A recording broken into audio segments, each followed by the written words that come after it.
del norte, el viento trae un corrido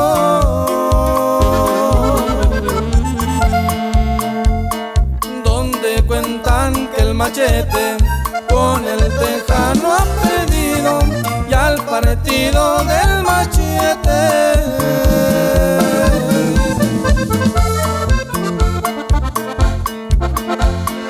bastante les ha dolido.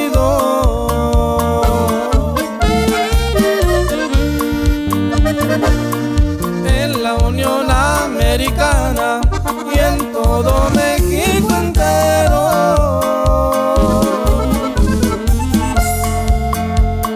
ya se sabe que el tejano es un cuaco muy ligero que vino y robó al machete.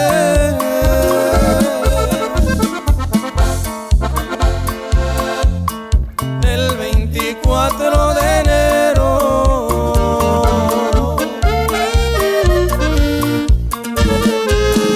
el machete ya tenía 22 triunfos salidos, pero se le llegó el día en que se le acabó el filo porque el tejano venía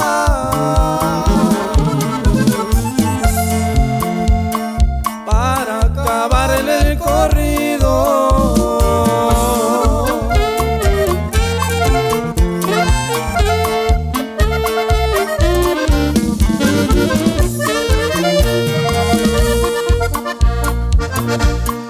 Más de 5,000 testigos en la pista se encontraban.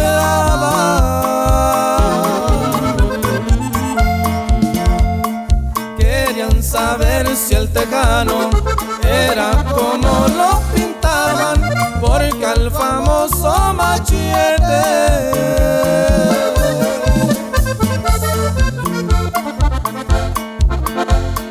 no cualquiera le ganaba.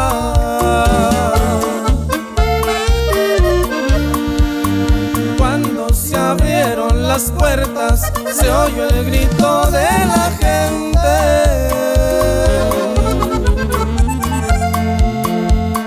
Cuando cruzaron las metas el moro ya iba en el frente. Hubo gente que lloraba.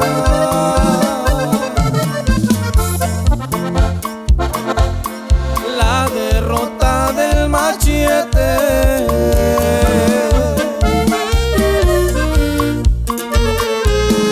Cuando quieran la revancha, con gusto han de concederla, que se haga en la misma pista, también en la misma tierra, y la cifra del día